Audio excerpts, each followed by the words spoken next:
नमस्कार, बंजारा बिट्स में आपका स्वागत है। मैं हूं ज्योति प्रकाश खरे।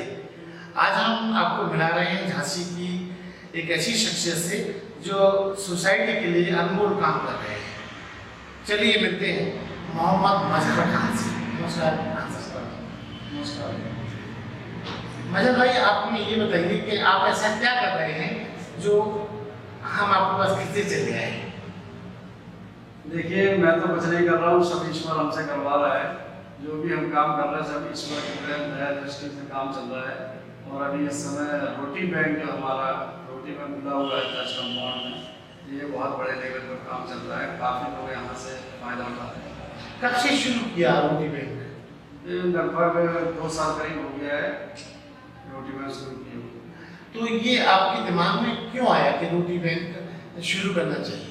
देखिए, पहले हम लोग खिलाते थे खाना, जगह जगह खाना बनवा के लेके जाते थे। कोरोना पीरियड में भी काफ़ी काम किया, तो इसलिए दिमाग में आया कि इसको क्यों ना एक जगह रोटी बैंक के रूप में खोल दिया जाए, ताकि सारे लोग यहीं पर आकर के खाना खाया करें। तो किस इस पूरी प्रक्रिया में कैसे आपके पास ये रोटी का कलेक्शन होता है और फिर उसका डिस्ट्रीब्यूशन कैसे होता है? देखिए, मोहल्ले के जितने लोग काफ़ी लोग हैं वो खाना रोज इवनिंग में खाना जमा करके आते हैं, रोटी और सब्जी लेके आते हैं। कच्चा पक्का राशन भी लोग दे जाते हैं। तो जो कच्चा राशन आता है उसको हम लोग बनवा लेते हैं, और जो पका हुआ राशन आता है उसको हमारी और टीम है वो डिस्ट्रीब्यूट करती है। तो जो खाना लोग देने आते हैं वो क्वालिटी वाइज शुद्ध होता है, मतलब ठीक ठाक होता है, खाने लायक होता है? बिल्कुल ताज़ा और शुद्ध शाकाहारी भोजन ही देते हैं। अच्छा, उसमें वेजिटेरियन ही रहता है? Total vegetarian. अच्छा, ये कैसे पता चलता है कि लोग आपको भोजन देना चाहते हैं? ये हमारे पास फ़ोन नंबर वहाँ लिखे हुए भी हैं, हमारे पास फ़ोन भी आता है, और डायरेक्ट भी इवनिंग में हमारी रोटी में मिलती है तो वहाँ लोग जमा कर जाते हैं। तो इसमें और जो जैसे किसी का बर्थडे में खाना बच गया, होटल में भी खाना बचता है, प्रोग्राम में कई बार ज़्यादा बनवा लिया जाता है, तो वो खाने का भी यहाँ इस्तेमाल होता है? बिल्कुल, यहाँ पर हमारे पास रात में 10 बजे ही फ़ोन आ जाता है कि खाना बच गया है हमारे प्रोग्राम में, तो हमारा ई रिक्शा दूसरे भाई हैं वो ई रिक्शा लेकर के जाते हैं और खाना कलेक्ट करके लाते हैं, फिर उसको खाना डिस्ट्रीब्यूट करते हैं। ई रिक्शा कब से आप मैनेज कर रहे हैं? हमारे पास 1 साल हो गया ई रिक्शा। तो उसका इस्तेमाल सिर्फ भोजन या रोटी कलेक्ट करने में होता है या और उससे व्यवसाय करते हैं आप?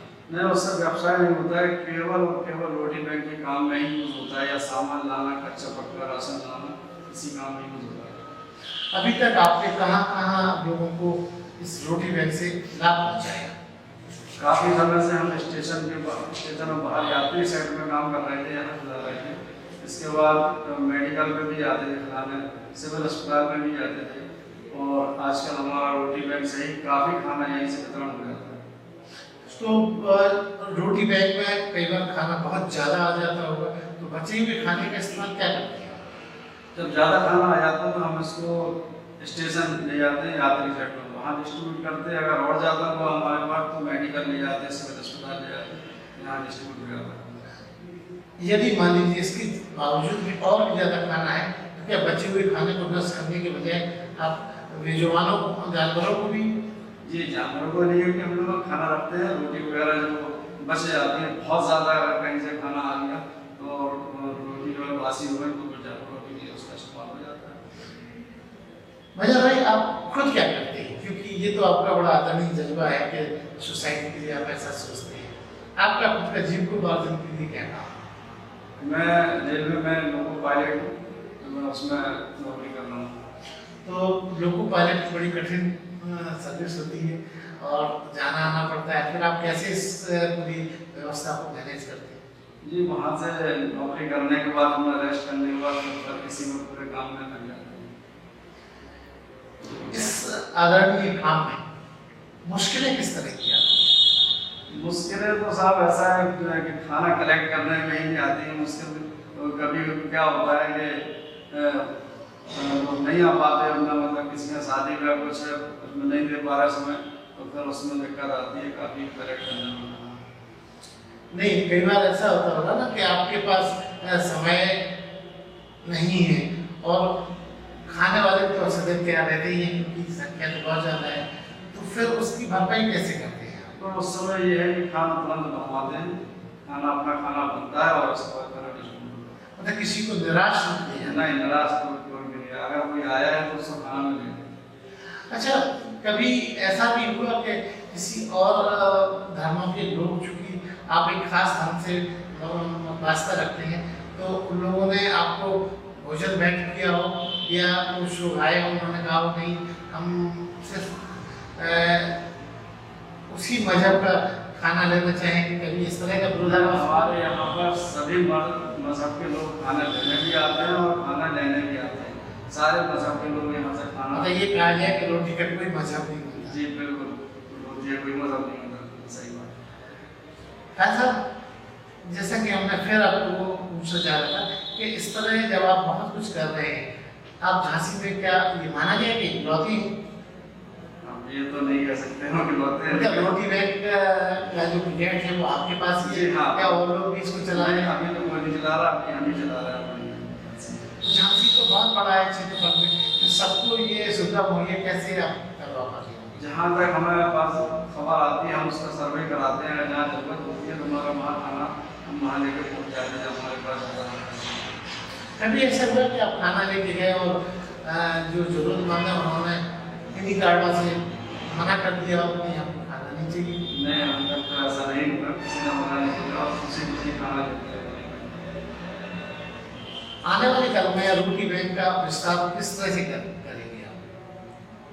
अभी हमने एक ताज कंपाउंड पहला खोला था, दूसरा फिर हमने यहाँ दीनदयाल नगर में खोला है और तीसरा फिर से भी हमारा सिजरिया कॉलोनी में प्रोजेक्ट चल रहा है, वहाँ पे भी रोटी बैंक और डालेंगे। तो आपको लगता है कि धीमे धीमे ये पूरी झांसी और झांसी के बाद बुंदेलखंड में रह जाएगा?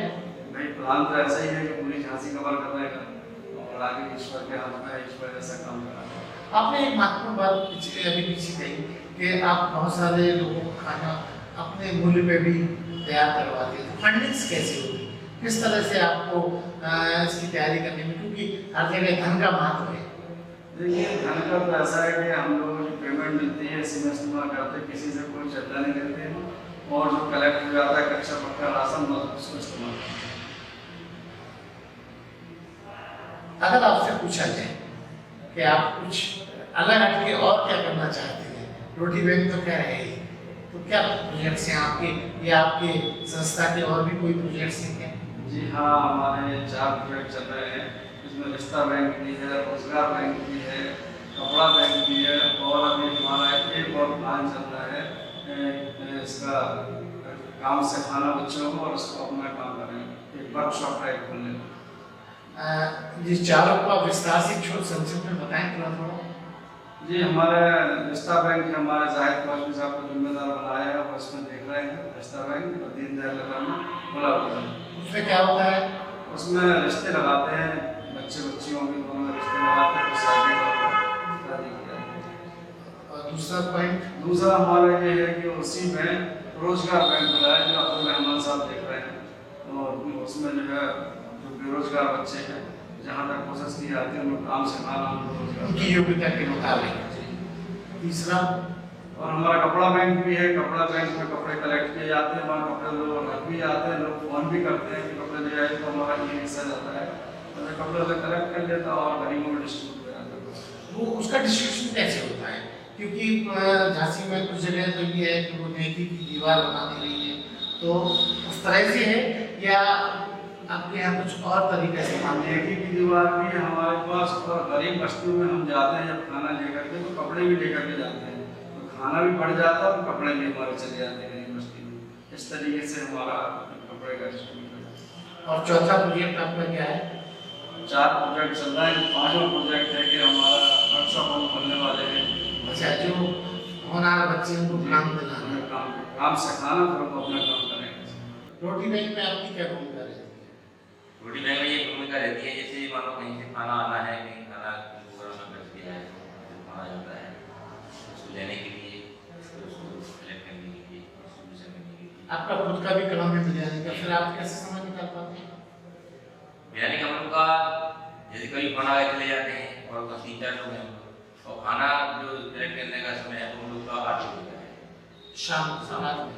तो जब तक फ्री हो जाते हैं। अच्छा, खाना सिर्फ रोटी बैंक शाम को ही देते हैं, जी। सुबह का खाना नहीं। नहीं शाम को ताजा खाना जो बनता है वही खाना होगा। खाना अगर नहीं आता है तो खुद बनाते हैं उसको शाकाहारी। अभी कैसे तय होगा? मान लीजिए आप 8 बजे कलेक्ट करने गए और वहाँ से आपको निराशा मिली, तो फिर धीरे खाना तो नहीं बन सकता।